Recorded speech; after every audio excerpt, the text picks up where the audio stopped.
자, 오늘 2월 9일이네요. 2월 9일 오전 라이브 방송 일단 시작하도록 하겠습니다. 자, 오늘은 한국경제TV에서 지금 장중 공개 방송이 오늘 시작이 됩니다. 오늘 하루 이제 장중 공개 방송인데 오전부터 이제 장 마감까지 한국경제TV 홈페이지를 통해서 여러분들과 같이 한번 가보도록 하고요. 먼저 오늘 오전 방송부터 먼저 시작을 하도록 하겠습니다. 미국 시장이 일단 조정을 받았습니다. 1.68% 정도 일단 조정을 받았는데 지금 시장의 향방 자체는 여러분들이 그냥 큰 구도를 두 가지로 그냥 생각을 하시면 좋을 것 같아요. 시장은 항상 이제 페드 의원들이 여러 가지 얘기들을 하기 시작을 하면 시장은 보통 조정을 좀 강하게 받고요. 그리고 이제 그 의원들의 얘기를 시장에서 이제 믿지 않으면서 아니다. 시장은 빨리 좀 회복을 시킬 거다. 뭐 이렇게 또 이제 시장에서 인식을 하면 시장이 반등을 하는. 사실 이제 제가 생각을 할 때는 두 쪽 다 블러핑이다 이렇게 생각은 하는데 왜냐하면 지금 미국에서 목표로 하고 있는 인플레이션율 자체가 2% 인플레이션율을 계속 얘기를 하잖아요. 근데 사실 이 2% 인플레이션율이라고 하는 것이 예전에 미국의 이제 인플레이션 목표치였다라는 점을 감안을 해보자면 그때는 크게 두 가지 정도가 있었죠. 첫 번째는 모든 산업의 근간이 되는 전기를 생산을 할 때 값싼 석유라든지 석탄을 이용을 해서 전기를 만들었다. 그렇기 때문에 모든 상품의 가격이 그다지 오를 이유가 없었다라고 하는 부분이 하나가 있고요. 두 번째는 그 당시에는 이제 중국이 이제 인건비라든지 하는 부분이 워낙 쌌기 때문에 세계의 공장으로서 중국에서 저가 상품이 굉장히 많이 유입이 되었다. 따라서 미국에서 아무리 소비가 증가를 한다라고 하더라도 그 소비로 인해서 가격이 올라가는 것이 아니라 중국이라는 저렴한 인건비라든지 저렴한 원자재로 인한 저렴한 상품들이 계속 공급이 확대가 되다 보니까 인플레이션율 자체가 높아질 수가 없었다. 그로 인해서 전체적으로 2% 이하의 인플레이션을 유지를 할 수가 있었고 인플레이션율 자체가 2% 미만으로 일단 잡다 보니까 일반적으로 금리도 제로금리 비슷하게 움직일 수 있었다라고 저는 판단을 합니다. 근데 지금은 많이 바뀌었죠. 전기는 이제 신재생 에너지 중심으로 해서 미국은 지금 인플레이션 법안이라든지 하는 부분을 통해서 이제 풍력이라든지 태양광이라든지 하는 이런 쪽에서 일단 전기를 만드는 아니면 수소죠. 우리도 역시 마찬가지고 유럽도 역시 마찬가지입니다. 그러면 일반적으로 석탄으로 이 전기를 만들 때하고 신재생 에너지로 전기를 만들 때의 비용 차이가 얼마 정도 나느냐? 거의 더블 납니다. 그러니까 전기료 자체가 전기의 기본 생산 단가 자체가 한 2배 가까이 올라 버리는 거기 때문에 모든 산업에서 일단은 기본적으로 인플레이션이 생길 수밖에 없다라고 하는 부분. 두 번째는 중국에서 굉장히 저가의 어떤 상품 자체가 일단은 뭐 계속 유입이 됐는데 아시다시피 중국의 지금 물가 자체도 굉장히 좀 많이 상승을 했고요. 특히 중국의 물가만 상승을 한 게 아니라 위엔화가 굉장히 강세 움직임을 많이 보여줬어요. 저 같은 경우에 예전에 이제 1998년도 정도에 일단 중국에서 공부를 조금 했었는데 그때만 하더라도 100위안이 거의 10,000원이었습니다. 그러니까 우리나라 돈으로 20,000원이면은 중국 안에서 한 200위안 정도의 값어치가 있었고 그때 저희 학교 교수님 월급이 한 달에 700위안 정도였거든요. 그러니까 우리나라 돈으로 70,000원 정도가 대학 교수님 월급이었다라고 생각을 한다면 지금은 중국은 위엔화로 따져보면은 우리나라 돈 19,000원이 지금 100위안 정도 합니다. 그러니까 중국의 위엔화가 굉장히 많이 올랐다라고 하는 부분도 있고요. 두 번째로는 중국인들의 평균 임금 자체가 뭐 2,30만 원 정도까지 지금 올라가 있는 이러한 상태이기 때문에 그렇게 생각을 해본다면 임금만 가지고 보더라도 중국에서 계속 값싼 물건 자체가 계속 공급되기는 이제는 어렵다라고 하는 부분도 예전에 사실 이론상으로 보고 있는 2%상의 인플레이션으로 들어가기가 어렵다라는 이유가 되겠죠. 그리고 우리가 하나 더 생각을 해볼 게 지금은 글로벌로 봤을 때 예전에는 세계화라는 얘기를 많이 얘기를 했다면 지금은 경제 블록화 얘기를 굉장히 많이 하고 있습니다.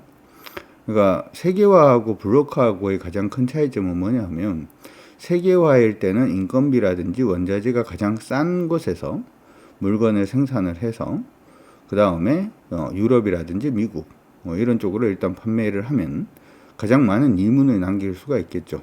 이걸 글로벌로 이용을 한다라고 하는 부분인데, 최근에는 그런 부분이 아니고 블록화되고 있다는 얘기는 미국 근처에서 생산해서 미국에 팔고요, 유럽 근처에서 생산을 해서 유럽에 파는 겁니다.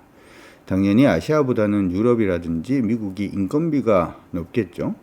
아까 말씀을 해드린 것처럼 전기료의 기본적인 상승, 인건비의 기본적인 상승 부분이 무조건 생길 수밖에 없기 때문에 2%의 인플레이션으로 돌아가기는 사실은 좀 많이 힘들 겁니다. 그런데 연준은 계속해서 2% 인플레이션을 계속 얘기를 하고 있죠. 그쪽으로 돌아가겠다고. 그것 자체가 사실은 저는 블러핑이라고 생각을 합니다.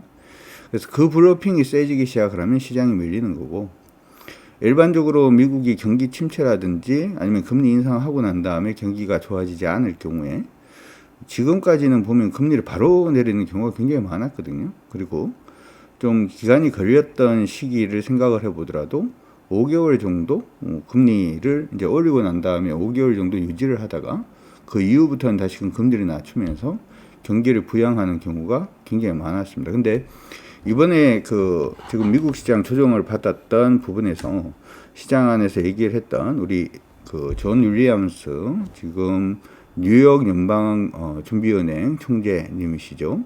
요번에 일단은 25bp 정도 금리 인상하는 부분은 일단 적절하다. 그런데 금융 상황이 너무 완화되면 금리를 올려야 된다. 이건 사실 이제 여러분들이 금리를 올리는 부분이 인플레이션을 잡는다라고 하는 부분인데, 이 인플레이션에서 가장 쉽게 보이는 부분은 뭐냐면, 시장 안에서는 뭐 중고차 가격이 오르네, 이것도 인플레이션이고, 그 다음에 시장 안에서는 CPI가 오르네, 소비자 물가죠. 그 부분이 오르면 인플레이션이고 얘기를 합니다만은, 우리가 가장 쉽게 접근할 수 있는 인플레이션은 사실은 주가 상승이에요. 자산 가격이 오르면은 사실은 인플레이션으로 판단합니다. 이 얘기는 무슨 얘기냐면, 부동산 가격이 올라도 사실은 인플레이션이 이제 본격화되는 거고, 그 다음에 우리 주식 가격이 올라도 인플레이션으로 보통은 판단합니다. 그러니까 이게 나스닥이 많이 오르면은 당연히 사람들이 이런 게 있죠. 우리가 이제 집이 한 20억 정도 할 때, 우리 집이 내가 뭐 한 7억, 8억에 샀는데 20억까지 올랐어 라고 얘기를 하면, 내가 사실 벌어들이는 돈이 별로 없더라도 왠지 좀 씀씀이가 커지는 그러한 효과 자체가 일단 있고요. 요즘처럼 이제 집값이 다시 빠지면서 뭐 14억, 13억, 12억 뭐 이런 식으로 빠지면 사실은 내가 들어오는 인컴 자체는 똑같다라고 하더라도 왠지 내가 가난해진 것 같고, 그래서 이게 수요 자체, 소비 자체를 적게 하는 그런 경우도 일단 있죠. 어쨌든 간에 그런 부분의 소비적인 효과 외에도 자산 가격이 오른다라고 하는 부분이 기본적으로는 인플레이션이 생긴다라고 하는 부분이다라고 하는 거 여러분들 일단 기억을 하시면서 봐주시는 게 좋을 것 같습니다. 그리고 이제 어제 굉장히 많은 연준 의사들이 얘기들이 있었는데, 크리스토퍼 월러 미국 연방준비제도 이사도 이런 얘기를 했죠. 인플레이션 압력이 부분적으로 매우 이제 좀 타이트해 보이는 거는, 가장 중요한 부분은 노동시장에서 일단 비롯되었다, 뭐 이렇게 얘기를 하고 있고, 특히 중요한 부분은 이런 얘기를 했죠. 미국 경제가 굉장히 높은 금리에도 잘 적응을 하고 있다. 높은 금리에도 잘 적응을 하고 있으니까 지금 금리를 더 올릴 수도 있겠다, 뭐 이런 얘기로 시장은 일단 인식을 하는 것 같습니다. 근데 원래 예전에도 제가 여러분들한테 말씀을 드릴 때 연방준비제도 이사라든지 하는 분들은 기본적으로 일단은 좀 세게 얘기할 가능성이 높다라는 거고, 어제 시장이 올랐던 것은 그래도 이제 우리 파월 의장께서는 비둘기적인 발언을 했기 때문에 좀 긍정적이다라고 볼 수가 있는데, 지금 미국 안에서 얘기가 나오고 있는 게, 원래 미국의 점도표가 금리를 얼마까지 이번 연말까지 올릴 것인가라고 하는 점도표에 몇 프로 정도 찍혀 있냐 하면 5%에서 5.5% 정도 찍혀 있습니다. 5% 정도 찍혔다라는 얘기는 이번 3월까지 25bp 인상을 하고 끝나면 5%예요. 그렇죠? 5월까지 인상을 하면 5.25가 되고요. 그 위에 한 번 더 인상을 하면은 5.5 정도가 됩니다. 그러니까 미국 점도표는 일단은 그렇게 지금 만들어져 있는 부분이니까 그 부분에 대해서 어제 좀 많이 부각이 되었다, 이렇게 지금 생각이 듭니다. 그리고 실업률 관련해서는 우리가 하나 생각을 해봐야 되는 게, 미국이 실업률이 굉장히 낮고 그 다음에 지금 고용 부분이 굉장히 타이트한 부분은 사실 두 가지 부분인데, 첫 번째는 우리 예전에 이제 본 것처럼 항만 노동자라든지 하는 부분이 굉장히 좀 부족했어요. 근데 여기서 우리가 하나 생각을 해볼 때, 우리나라도 한번 생각을 해보면, 우리나라가 청년 실업이 굉장히 좀 위험하다. 뭐 청년 실업이 이제 굉장히 심각한 사회 문제가 되고 있다. 이렇게 얘기는 하고 있는데, 그러면서도 계속 얘기가 나오는 게 중소기업의 공장은 계속 인력난을 보이고 있다. 이런 얘기를 계속 한단 말이죠. 사실 이 얘기는 무슨 얘기냐면, 이제 우리 대학생들이라든지 이제 막 사회에 진출하는 학생들의 경우에는 보통은 많은 교육을 받았고, 그리고 좋은 회사를 가기 위해서 커리어를 굉장히 많이 쌓아놓은 상태이기 때문에 공장 잘 안 갈라 그럽니다. 미국도 마찬가지라는 거죠. 항만 노동자라든지 하는 부분은 사실은 미국인들이 그 룸을 채운다라고 하기보다는 실제로는 뭐 멕시코에서 누가 오든 이런 다른 나라에서 온 사람들이 그 부분을 많이 채우는데, 트럼프 대통령 시절부터 시작을 해서 미국 이민 자체가 굉장히 빡빡하다라는 점도 여러분들 한번 생각을 해볼 필요성이 있는 것 같습니다. 그래서 저는 사실 이제 미국의 실업률도 지금 약간 오작동하고 있다, 이렇게 좀 판단을 하고 있습니다. 하고 있고, 저번에 뭐 실업률이 굉장히 실업률이 아니고 신규 고용이 굉장히 증가를 했고, 그 부분으로 인해서 미국 경제가 지금 굉장히 탄탄하다, 높은 금리에도 굉장히 안정적이다, 이렇게 얘기는 하고는 있습니다만은, 이거는 언제 실업률이 튈지는 아무도 모릅니다. 지금 일단은 이번 1월달 CPI 부분이 굉장히 중요하다, 이런 얘기를 일단 하고 있고, 사람들이 부정적으로 보기 시작하면은 모든 게 부정적으로 보이기 시작을 하죠. 최근에 미국의 이제 중고차 판매량 자체가 좀 많이 증가를 했는데, 중고차 판매가 증가를 하면은 CPI가 일반적으로 좀 오르는 경향이 좀 있어요. 그래서 중고차 판매 증가하는 부분을 보니까 미국의 CPI가 이번에 좀 증가할 가능성이 높다. 그러면은 그러면 다시 인플레이션이 시작이 되는 거니까 연준은 금리를 올릴 가능성이 높다. 뭐 이런 식의 얘기들이 굉장히 지금 많이 나오고 있는 것 같습니다. 근데 저는 이게 플로우가 그냥 흘러간다라고 저는 개인적으로 생각을 하고요. 이번에 미국이 그 부분으로 인해서 지금 보시는 것처럼 나스닥은 한 1.68% 정도 일단 조정을 받는 모습이었고, 우리가 중요하게 보는 필라델피아 반도체 지수도 좀 많이 빠져서 한 2% 정도 일단은 빠졌습니다.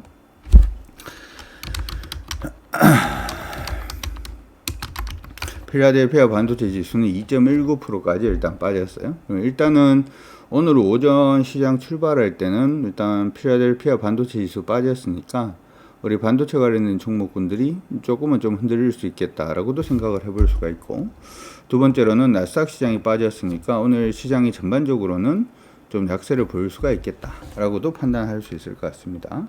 단지 시장 안에서 테슬라가 그래도 어제 강세를 계속 지속을 해주고 있는 모습이 보이고 있죠. 제가 여러분들에게 이제 테슬라 부분을 한번 언급을 해 드린 게, 이전에 이제 방송을 통해서도 말씀을 한번 해 드렸습니다만은, 이 희한하게도 추세가 돌파되는 시점부터 시작을 해서 여러분들이 공략을 하면 뭐가 됐든지 간에 돈을 벌 가능성이 굉장히 높아집니다. 어떻게 보면 주식에서는 돈 벌려고 여러분들이 생각을 하시면 두 가지 인내 정도가 필요합니다. 첫 번째는 정말 좋은 기업을 찾는 거, 그리고 난 다음에 그 좋은 기업이 정말 내가 원하는 매수의 타이밍이 올 때 그때까지 기다려 줄 수 있는지, 지금 동그라미 쳐드렸던 부분이 유튜브라든지 여러 부분을 통해서 제가 테슬라를 이제 매수할 수 있다라고 했던 가격권이었죠. 그때가 이제 140불 정도 가격이 위치를 했는데, 어제도 일단은 올라서 한 200불까지 올랐어요. 그러면 일단 2차전지 관련된 종목군들은 오늘 그래도 좀 강세를 기대를 할 수가 있을 것 같으니까 여러분들 그 부분 참고를 하시면서 봐주시면 좋을 것 같고, 어제도 이제 상승을 하면서 한 200불 이제 넘어서는 그런 모습이 일단 보였습니다.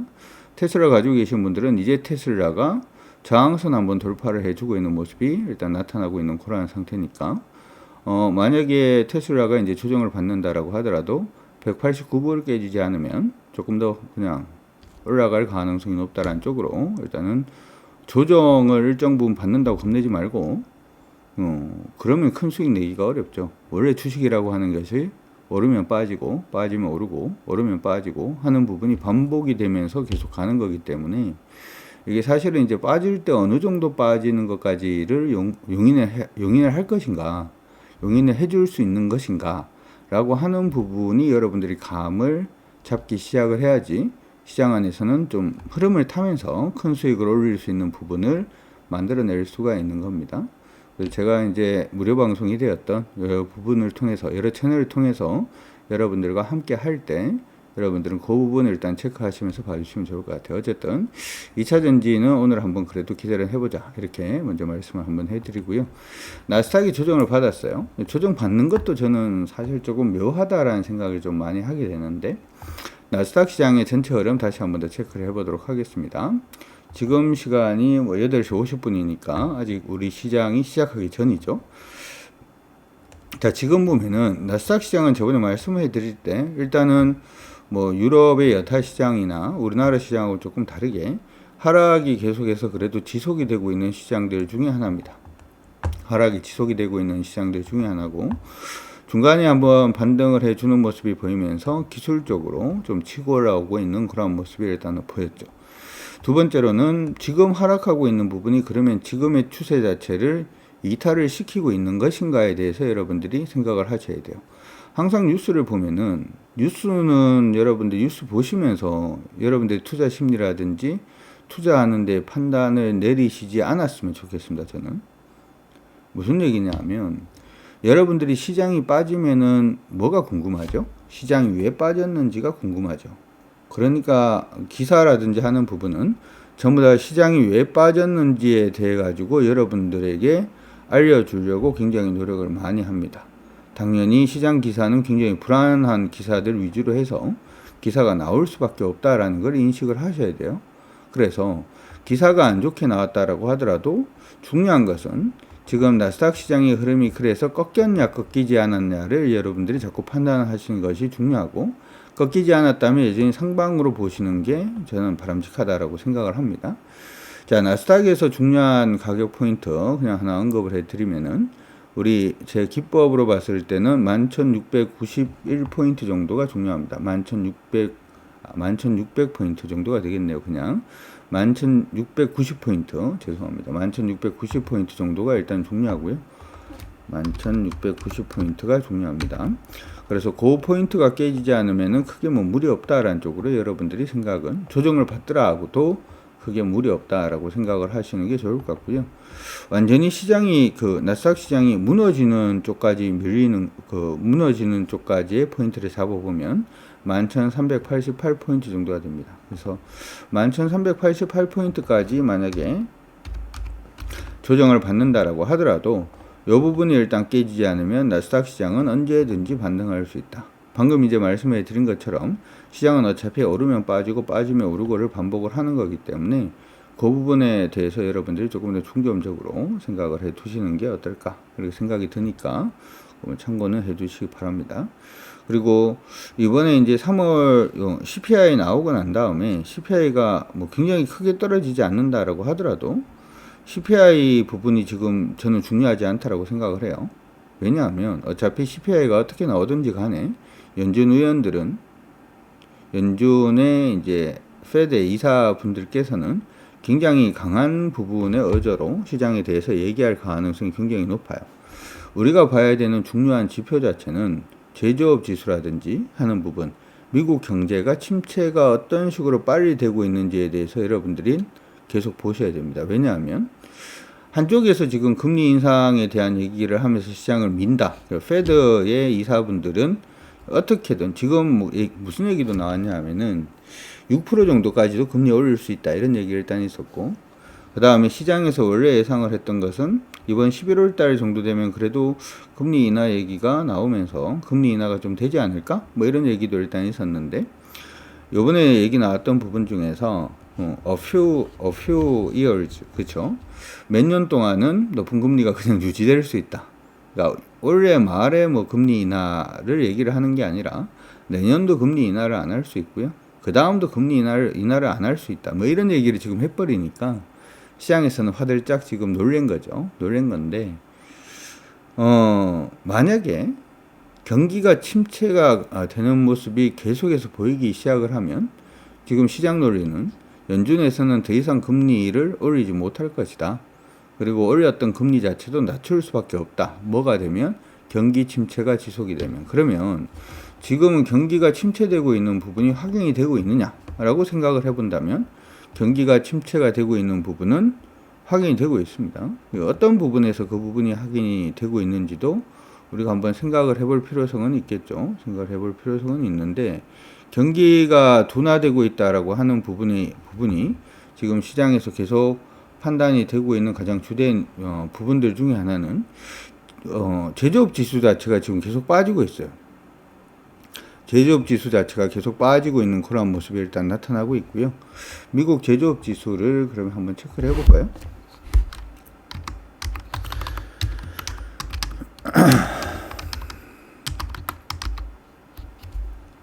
미국의 제조업 지수를 같이 한번 보도록 하겠습니다. 아시다시피 이제 우리가 보통 제조업 지수라고 하면 PMI 얘기하는 부분들 많죠, 그렇죠? 미국의 ISM 제조업 구매 관리자 지수를 보통 얘기를 많이 하는데, 이 지수를 우리 나왔던 부분을 한번 확인을 해보게 되면, 자, 이거 한번 보도록 하죠.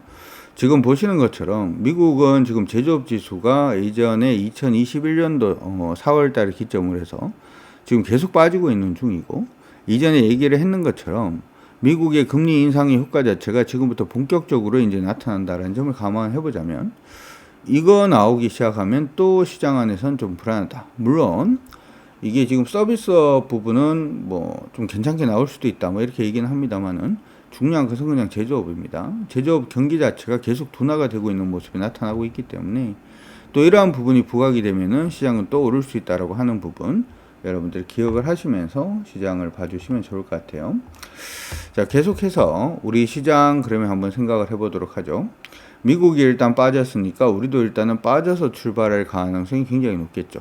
사실 저는 뭘 생각을 하냐 하면, 우리 시장이 지금 뭐 이렇게 올랐어요. 오르고 묘하게도 그런 게 자꾸 보이는데, 시장이 희한하게도 저항선 근처에만 가기 시작을 하면 뭔가 시장에서는 악재가 자꾸 나와요. 이게 저항선 근처에 왔기 때문에 악재가 나오는 건지, 아니면은 뭐 악재가 그냥 나오는 건지 그건 모르겠습니다만은, 우리가 시장 안에서 계속 시장 저항선 자체가 한 2,500포인트다 이렇게 얘기를 했는데, 2,500포인트 근처로 가니까 계속 뭔가 악재가 계속 나오면서 시장을 밀어내려는 노력 자체도 지금 보이고 있는 그런 상태인데, 첫 번째 두 가지를 우리가 한번 생각을 해볼 필요성은 있는 것 같습니다. 첫 번째는 미국의 이제 필라델피아 반도체 지수 안 좋게 나왔던 부분, 그로 인해서 우리 반도체 관련된 종목들이 오늘 큰 폭으로 하락하지 않을까? 저는 사실 거기에는 반대입니다. 왜냐하면 지금 우리 반도체 경기가 살아날 가능성이 높다라는 쪽으로 보고 있는 부분은, 미국의 어떤 소비가 살아나서 반도체 수요가 증가한다? 아니면은 미국의 넷플릭스라든지 아마존이 갑자기 서버를 확장을 시키면서 우리나라 삼성전자라든지 SK하이닉스가 살아난다? 그렇게 보고 있는 게 아니거든요. 중국의 리오프닝이라든지 중국의 경제가 다시금 살아남으로 인해서 중국의 반도체 소비 자체가 다시금 회복이 되고, 그러면은 메모리 반도체 한 60% 정도를 차지하고 있는 중국의 경기가 살아나면 삼성전자라든지 SK하이닉스를 비롯한 반도체 관련된 기업들이 좀 살아날 가능성이 높다, 이렇게 지금 보고 있는 거죠. 그렇기 때문에 필라델피아 반도체 지수가 그냥 하락을 했다라고 하더라도 우리나라 반도체 관련된 종목들은 그렇게 움직이지 않을 가능성이 높다라고 저는 생각을 하고 있고요. 두 번째, 우리 시장에서 지금 거의 주도주로 자리매김을 하고 있는 게 2차전지 관련된 종목인데, 간밤에 테슬라가 굉장히 좀 강세 움직임을 보였다라는 점을 감안을 해보자면 우리 시장이 예상 외로 선전을 오늘도 할 가능성은 있다, 이렇게도 생각이 듭니다. 그래서 오늘 코스피 종합은 지금 보면은 한 0.15% 정도 조정으로 출발할 것으로 예상을 하고 있고요. 코스닥 같은 경우에도 0.13% 정도로 약세 출발을 예상을 하고 있는데, 중요한 것은 일단 출발하고 난 다음에 시장이 빨리 그냥 미국의 틀 자체에서 벗어나서 우리 시장의 행보를 보여줄 수 있는지 아닌지, 그 부분 자체가 지금은 굉장히 중요하다, 이렇게 생각이 들고요. 묘하게도 어제 그런 얘기를 했어요. 시장이 일단은 좀 긍정적인 얘기가 나오더라도 우리가 넘어야 될 선 자체가 있다. 첫 번째는 지금 시장이 이렇게 패턴으로 움직임을 주고 있기 때문에 이 패턴 안으로 안 들어가는 게 이제 첫 번째 중요합니다. 시장이 조정을 받는다라고 하더라도 패턴 안으로 들어가지 않는 게 일단 중요하기 때문에 아래쪽으로 봤을 때는 2465포인트 오늘 안 깨는 게 가장 중요하다 이렇게 생각을 해 두시면 좋을 것 같고요. 코스닥 보도록 하죠. 코스닥도 뭐 크게 흔들리지는 않고 있습니다만은 어제 말씀을 해 드렸던 부분 776포인트 깨지 않는 게 가장 중요하다 이렇게 말씀해 드렸는데 양대 시장 모두 일단 그 위에서 출발할 것으로 예상을 하고 있으니까 미국 시장의 불안보다는 중요한 것은 우리 시장이 중요한 거잖아요. 그러니까 우리 시장에 조금 더 주목을 하시면서 여러분들이 시장에 오늘 참여를 하시는 것이 어떨까 이렇게 생각이 드니까 그건 참고하시고 화이팅 한번 치면서 오늘 시장 같이 한번 출발을 해보도록 하겠습니다. 여러분 모두 화이팅입니다.